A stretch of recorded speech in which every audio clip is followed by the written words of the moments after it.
Welcome to Torchlight's Exceptional Parenting Podcast, where we talk with the nation's top experts about today's toughest parenting challenges.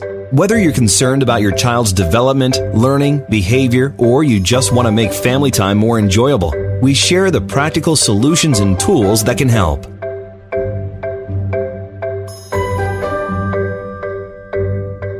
Hey everyone, welcome to this episode of Torchlight's Exceptional Parenting Podcast. I'm your host, Stefanie Boucher, and today I am lucky to be here with special education attorney Courtney Spencer. Welcome, Courtney. I'm so happy to have you here today. Thank you. I'm very excited to be here. Well, for those of you listening, Attorney Spencer has spent nearly 2 decades representing children with a wide array of disabilities in the state of Connecticut, and she's worked diligently to get her clients all of the services that they are entitled to by law. She's also a public speaker on a multitude of topics related to special education, as well as mental health, and has more recently embarked on a coaching practice. I am super excited to get started on the conversation, but before I do so, I just wanted to offer a quick reminder that if you're not currently a Torchlight user, as offered by your employer's benefits plan, but you would like to be, you can ask your employer to contact us. They can find our information on our website at torchlight.care. Now, Courtney, I'd love to start today by asking you to give us just a bit more information about your practice as a special education attorney. I suspect that most of the folks listening have probably never worked with one, even if they have a child who's receiving services. So who makes up the client population that you serve, and what types of challenges can you help people address? So my population is from age 3 to 21, and any possible disability that you could imagine. I always like to say I've seen it all, and then I get another client in who has something I've never heard of. So it really, children on the autism spectrum, children with dyslexia or other learning disabilities, a lot of children with psychiatric issues and emotional disturbances, children who have ADHD or organizational issues, behavioral issues, a lot of children with chromosomal disorders, rare genetic conditions, cerebral palsy, food allergies. It really runs the gamut. Mm-hmm. I think you had asked particular challenges. Yes. What types of challenges can you help them address? So my clients really, I call them all snowflakes. So every child who comes to me has a different need and a different profile, even if it's the exact same disability as a child I just worked with. So some children really can do well in the public school environment. And what we have to do is fight for better services, more targeted services for them, a clear program, clear data. For other students, it is they need to be outplaced in a variety of different settings. Yeah, whether it's learning disabilities or emotional needs, or with autism to learn some social skills and behavioral management. But pretty much anything that child needs that they're entitled to by law is what we fight for. Right. What is the most common set of challenges that you see your families facing today? And has that changed over time at all? What do people come to you for most often? Recently, probably in the last 5 years, it's been mental health issues. So, and not solely mental health. So it could be the child has dyslexia and was doing okay and is now presenting with severe anxiety or depression because that special ed need was never met. So now school is becoming extraordinarily painful. Other students who were presenting very well, and then there was a triggering event, and then a severe psychiatric condition came on. I'd say mental health is probably depression, anxiety, all the way up to psychosis and schizophrenia. Those are rare, but certainly have those clients as well. So definitely the anxiety piece I'm seeing extremely high now. I'm curious about what age that starts to emerge most of the time. What is the typical age group? Obviously, you said that you have a very wide range of age ranges of the children that you work with. In terms of the anxiety and the mental health issues, what is typical for when that stuff starts to emerge? That is very hard to say. I have had a first grader who was threatening suicide. I've had a third grader. Those are less common. A lot of times they don't even have the skill set yet to really know what they're doing. Definitely middle school, it really begins to rear its head because that's when the pressures are really high. And then high school is probably my more frequent clientele, but I've had all ages all disabilities. Special ed is a great equalizer. Race, class, income doesn't matter. It cuts completely across. Everybody's affected by it. Yeah, this is a really interesting topic, and I'd love to delve into it a little bit more. You did mention that this is something that you've seen more of in the past 5 years or so. Based on your observations, and I understand that you're not a clinician, but as someone who serves this population and who has seen it increase in recent years, what do you feel could be some of the reasons for this larger number of kids who are having mental health challenges?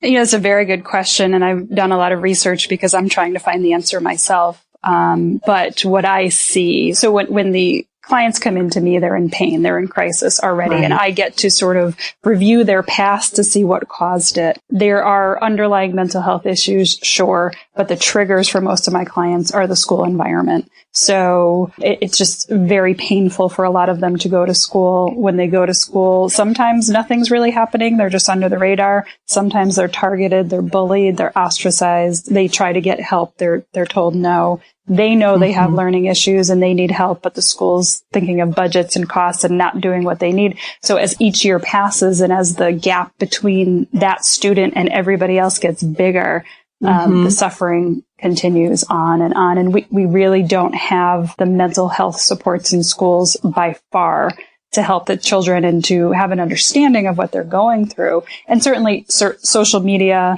bullying, and also to me, a larger increase of students with needs and a system that can't manage it. So, know, where there were limited resources, now they're split even more.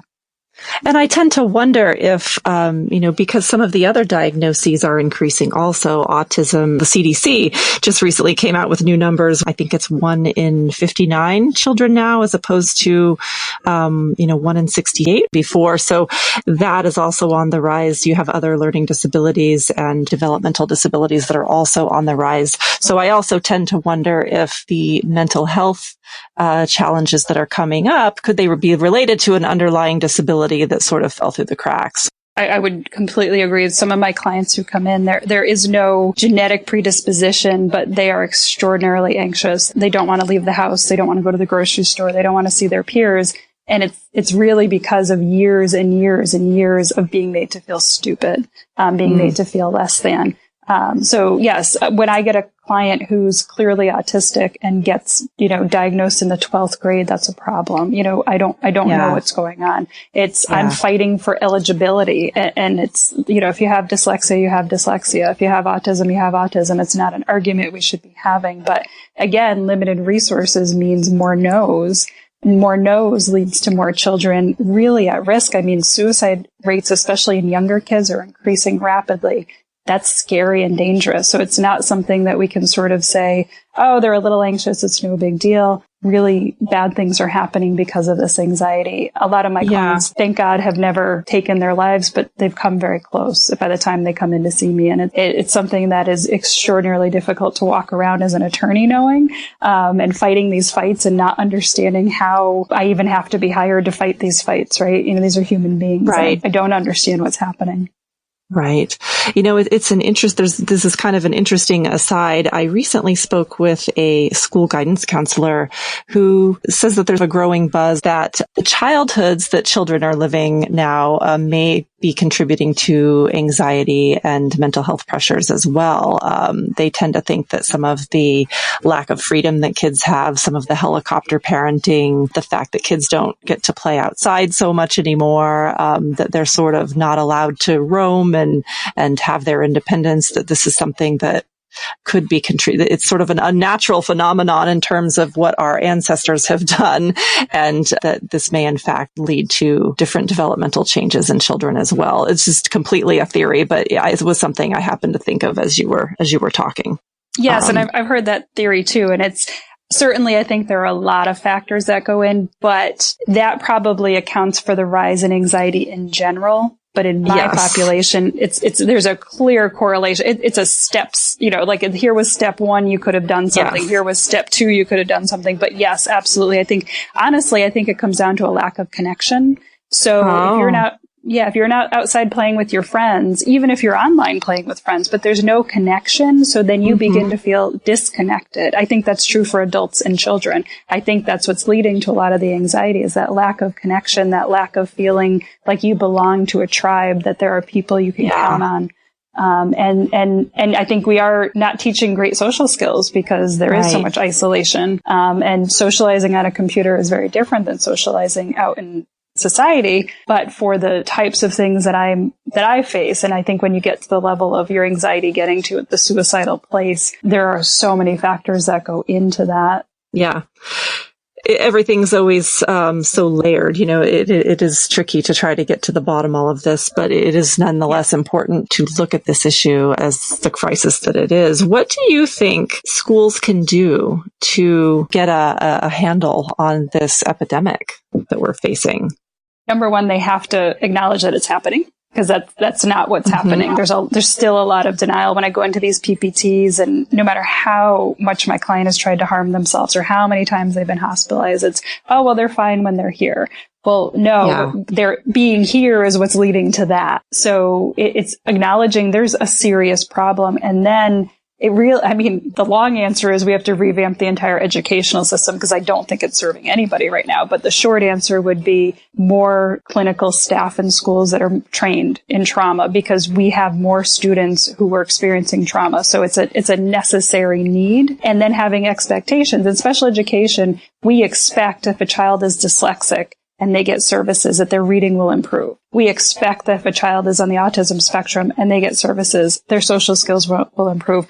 There is no expectation that children's mental health will improve. And I don't understand why. It's a disability just like everything else. So it's really holding higher standards, demanding data, evidence-based interventions, not sitting in the counselor's office for 30 minutes talking about your problems. That's not going to help any of these kids. And the counselors aren't trained to handle this population. So it's an increase in staffing, an increase in training, the whole team, the entire school getting trained and talking about it and realizing it and targeting it when it happens. There's so much of it's not happening here. And I'm looking at them saying, no, it's happening right now. And if I hadn't gotten hired in this case, if we hadn't fought for this intervention, I don't know that my client would be alive. That's not acceptable to me. Absolutely not. And it's something that schools are going to have to look at, because this is what we're talking about right now on the national scale, right? It is mental health in schools, and it affects everybody. So it's crazy to bury your head in the sand and say that it's not happening. I know. And for some kids, you need an outplay. Some children need a private school. They need a clinical setting. They cannot be educated in the public school, and schools have to start to acknowledge that too. How do you advocate for your clients within school systems as they are now, knowing that they're understaffed, knowing that they're unprepared to deal with some of these issues? How do you advocate for these children within their schools, and what types of accommodations, services, or resources should parents be asking for? So again, snowflakes, right? So I advocate differently for it depends on the child, the disability, the need, and the district. So each school district operates differently. So some school districts are more equipped with better staffing, and some have really nothing there. So I would address it differently. But essentially, I meet with the parent, I look at the entire record, we look at evaluations, and we formulate what are we going to do? I always say to clients, even if they come in with a 3-year-old, where do you see them at 25? Because you're not going to hire me to get you one thing to get you through the year. You'd hire me so that we can make sure your child's on a trajectory for a future, for as independent as possible, employed, college, whatever it is. We're going to start here and kind of work backwards. What do we need to have in place to get that child to have a future? That's how I approach every case. So for some clients, that means finding them eligible for special ed and providing basic services. For some clients, that's it. For other clients, it's bringing in consultants and designing a program and collecting data. For other clients, it's really a specialized placement, because there is just no way, often because their disability was ignored for so long, there's no way they can be educated effectively in the public school. So it's a variety. And the same thing with parents, what to advocate for. I always say parents know, they may not be able to articulate it, but they know what's wrong and they know what's needed. So depending on their child's needs, they need to be able to go to these, we call them PPTs in Connecticut, some states call them IEP meetings, and request what it is that their child needs. They need to be clear about it. They need to be unashamed to ask for what their child needs. very often they're going to get a no. I liken special ed to insurance companies. It's deny, deny, deny, deny. And then if you argue enough and you push enough and you hire an attorney, okay, you get something. You have to be a zealous advocate. And for a parent, I have to tell you, I happen to be a special ed attorney and a mother of a child with a learning disability. And as a special education attorney, I am fierce. I was fierce before I even had a child with a disability. When I step into the role at my daughter's PPT as mother, it is very disempowering. It is completely disempowering. So I get it. I get what my clients go through. Very easy to go fight for someone else's child. Very hard to fight for your own, because very often the school tries to turn the tables on you and say, well, what did you do to cause this? It's like, well, they were born with dyslexia. I could not have possibly caused the dyslexia, but there's like guilt and shame, and you want to trust these people because they're your child's teachers. And it's a very, very hard dynamic, for parents. I will say that. Yeah, I was going to ask about that, about what types of pushback might parents typically face when they're fighting for what they know their child needs. What should they do in a situation where they're being denied? Is it just a matter of continuing to ask? Or are there little tricks, in terms of different routes they should take? What should a parent do when they're going through that denial process? Well, the denials are common and they're frequent. And the way the law is set up is the school basically gets to implement whatever they want. And if you don't like it, parent, you need to hire an attorney and sue them. It's a very, very unfair process. So if a parent is getting to know and isn't able to go any further, they're going to need representation from an advocate or an attorney. Really cautious with advocates, because I work with phenomenal advocates in Connecticut. We have some amazing people, but there is no degree, there's no licensure, so anybody can call themselves an advocate. So if you're going to work with an advocate or a consultant, vet them. Ask around, did they do a good job? What's their background? What's their training? Same thing with special education attorneys, though, too, because even though we're all attorneys, we went to law school, this is a very specialized field. And if you don't know what you're doing, you're not going to do any better for your client. You can actually cause harm. So making sure whoever you work with is seasoned and experienced. And yes, it costs money. And yes, that's frustrating. But the peace of mind you get from having somebody else fight for you. So you can just, like I say to my clients, I want you to just be mom and dad again. And I want to be your sword and shield is always what I say. I want to fight for you and protect you so that you can go back to the business of being parents. And I can do the heavy lifting for you. And what a luxury that we all take for granted most of the time, just to be mom and dad. Yes. What types of questions, if one is seeking an advocate, and you talked about making sure they're vetted, what types of training would you hope that one would have? So the biggest thing is experience in the field and having results. So it really, with anything in special ed, anything in special needs world, it's finding other people who've had experience with this person. So you don't necessarily need a PhD in education by any means. And in fact, that doesn't guarantee you're a good advocate. It's more that you have been through this process, you've had some semblance of training, either through the State Bar Association, they offer different trainings, but that you have experience, you know the players and you know the system, you know what to ask and you know how to move a case forward. And that's really going to come by word of mouth because we're so small, the world of special ed is so small. If you're doing it, somebody's going to have heard of you. I get probably 98% of my referrals only by word of mouth. It's just the way this world works. Interesting. Well, let's transition a bit. I had a chance to speak with you earlier in the week, and you mentioned to me that advocating for families is one of the two major components, I think, of what you do. And the other is something that you find very important and even essential, which is to help parents rebuild lost self-esteem as a means of helping to move the family forward. What do you mean by this, helping parents rebuild lost self-esteem?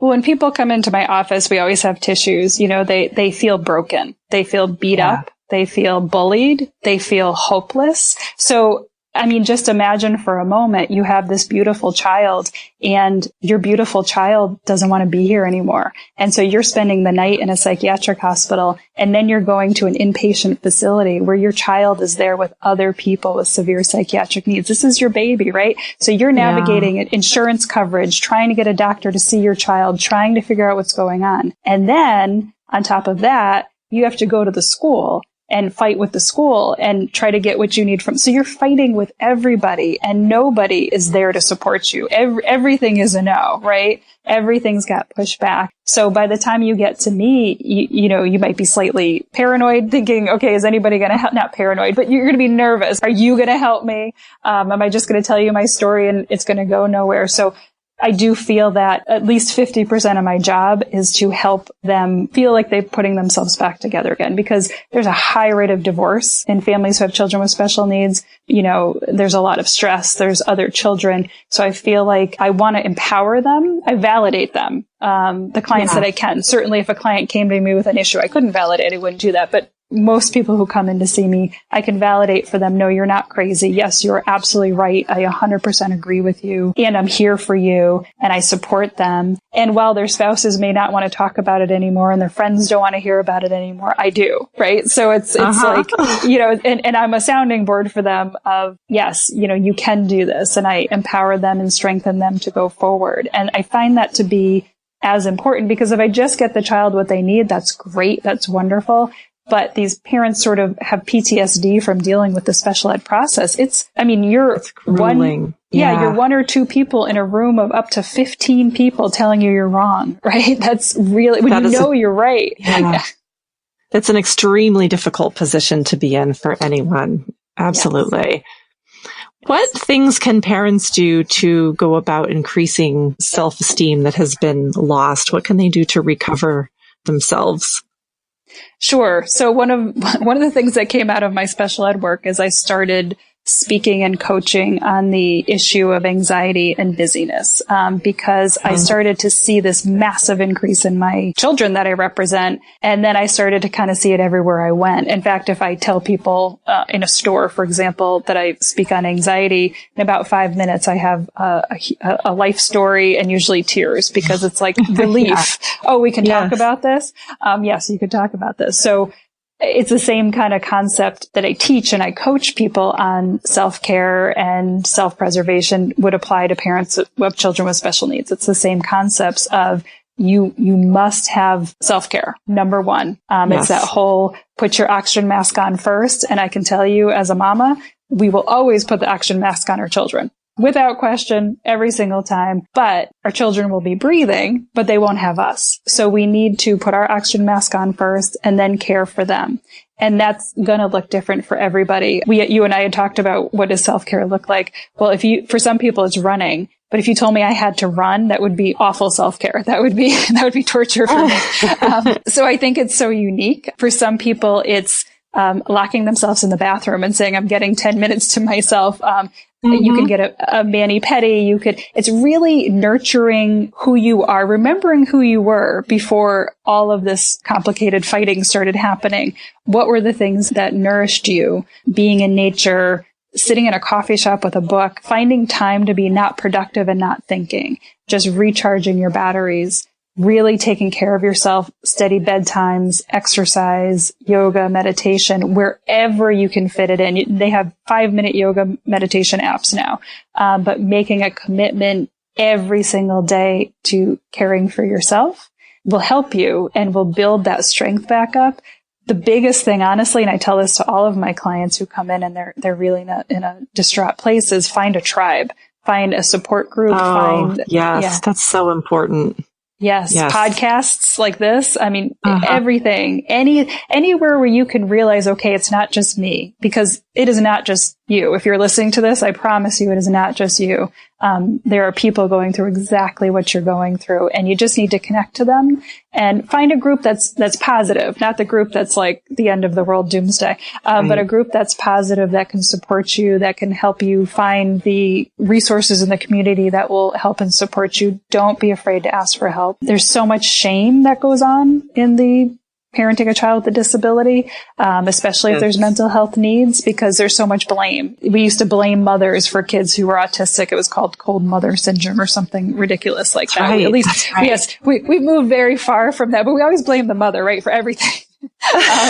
So we get blamed for everything. So, finding a group of people that it's like, okay, no, this is happening to you, and oh, this technique worked for you, and sort of finding a way to surrender a bit that, this is the reality, because the anger can keep you kind of locked in. And there's a lot to be angry about. If you have a school system who's hurting your child, you can be angry. If you have an insurance company who's denying services, you can be angry, but holding on to all of that can be really, really toxic. You can advocate really well by still finding a place of acceptance. Okay, this is where I am and this is where I need to go. And I think those are basic general guidelines, but really important guidelines to nurturing yourself, surrounding yourself with support, and finding where you can surrender and just be kind of with the situation that you're in will give you the energy to keep fighting.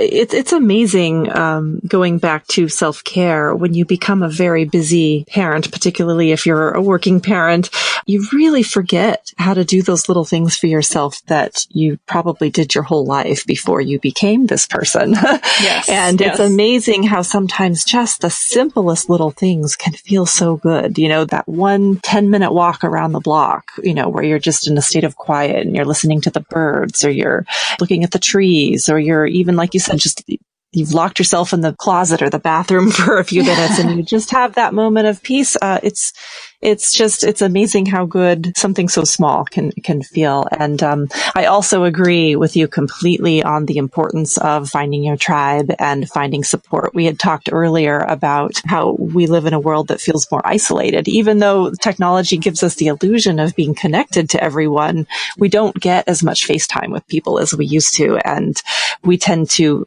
feel, whether we realize it or not, a lot more isolated, particularly if you're going through a challenge that's as difficult as this, where maybe you don't know anyone else whose child is struggling with the same types of issues that yours is. And, your family might be going through something that, none of your friends or family members are experiencing. And it is very easy in that way to feel very alone. But, of course, as you mentioned, you're absolutely not alone at all. There are millions of these families. So really kind of finding a way to connect with others who understand is invaluable. Absolutely. Without question.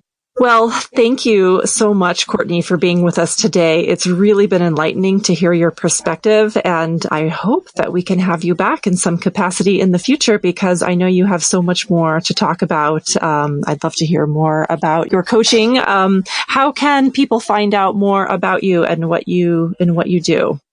So for anybody, as a special education attorney, I can only help people who live in the state of Connecticut. So if somebody's looking for legal services, my website is CourtneySpencerLaw.com. If somebody is looking for coaching, that's universal. That can be across the country. And the way that I coach is I take people who are feeling overwhelmed in life. They're feeling like they can't get everything done. They have no joy left. Every day is just kind of a day that's passing by. And I really help them reclaim their lives, find their joy, figure out what are the parts of their lives that are really out of balance, and try to get as much balance as you can. Of course, there is no perfect balance in life, but that's always my goal, is to help them. Really, you want to enjoy life while you're still alive. I heard that quote once and I thought that was so profound. That's a great quote. Yeah, we're always waiting for the future. Like, oh, I'll be happy when, right? That's right. Yes. Yeah. When I get that next promotion, or I get that next job, or when I buy my next house, or when the kids go off to school, or when it's always the next thing. Yes. And it robs you of your day-to-day life. It totally does. But so for coaching, it's CourtneySpencerCoaching.com.